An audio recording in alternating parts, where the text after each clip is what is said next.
चाचा मैं बाद में बताता हूं, कुछ अर्जेंट काम याद आ गया। देव शिवाय को मामूली आदमी समझता था, इसलिए वो अब अपने चाचा को इस मामले में इन्वॉल्व नहीं करना चाहता था। उसने खुद ही अब इस पूरे मामले को संभालना सही समझा।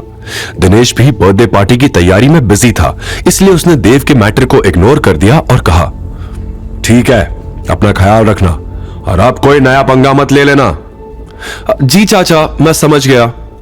इतना कहकर देव कैबिन से बाहर आकर अपने मन में सोचने लगा, अब मैं चाचा से कोई मदद नहीं लूंगा, मुझे ही अब कोई दूसरा रास्ता निकालना पड़ेगा शिवाय को सबक सिखाने के लिए। अब क्या करेगा देव और किससे मांगेगा मदद? क्या वो शिवाय से अपना बदला ले पाएगा? क्या हंगामा होगा बर्थडे पार्टी के दिन? भाई, तेरे पास कॉन्ट्रैक्ट किलर का नंबर है क्या?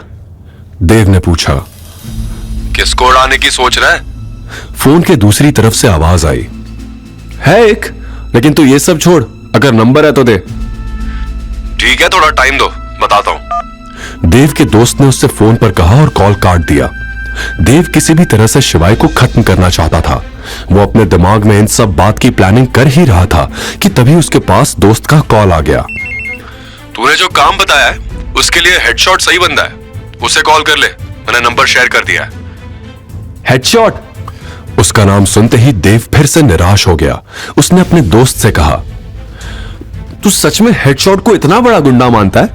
वो निकम्मा किसी काम का नहीं है, वो डरपोक कुछ नहीं कर सका। यह कहकर देव ने कॉल कट किया और एक बार फिर अपने कॉन्टैक्ट लिस्ट को स्क्रॉल करने लगा। 1 2 3 4 5। देव अब तक 5 लोगों से बात कर चुका था, लेकिन अफसोस कोई भी आदमी काम का नहीं निकला। इन 5 में कोई भी हेडशॉट से बड़े और खतरनाक माफिया को नहीं जानता था। देव को रह रहकर गुस्सा आ रहा था। वो इंडस ग्रुप से बाहर निकलकर अपनी गाड़ी में बैठा और स्टीयरिंग पर जोर जोर से हाथ पटकने लगा। स्टीयरिंग व्हील को उसने मुट्ठियों में ऐसे जकड़ लिया जैसे मानो वो उसके दुश्मन का गला हो। शिवाय शिवाय शिवाय, तू मुझसे बच नहीं सकता।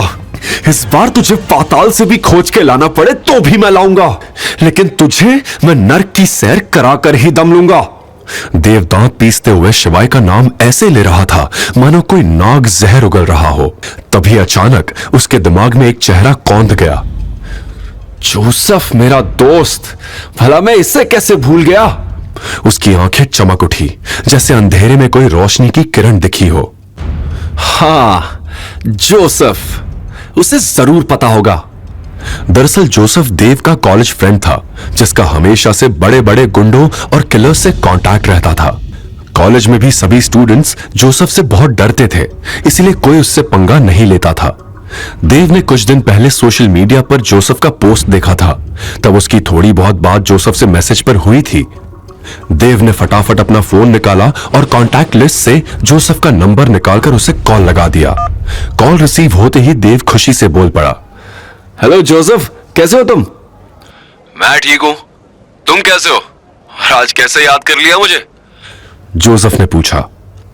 वो क्या है ना यार, मुझे तुम्हारी मदद चाहिए थी। एक आदमी को ठिकाने लगवाना है। अगर तुम्हारे पास किसी कॉन्ट्रैक्ट किलर का नंबर है तो फौरन मुझे भेज दो। ठीक है, मुझे थोड़ा समय दो, मैं तुम्हें डिटेल्स भेजता हूं। थैंक्स यार, अगर मेरा ये काम हो गया तो तेरी दारू पार्टी पक्की। देव ने हंसते हुए जोसेफ से कहा और फोन काट दिया। तकरीबन आधे घंटे बाद देव के फोन पर जोसेफ का मैसेज आया।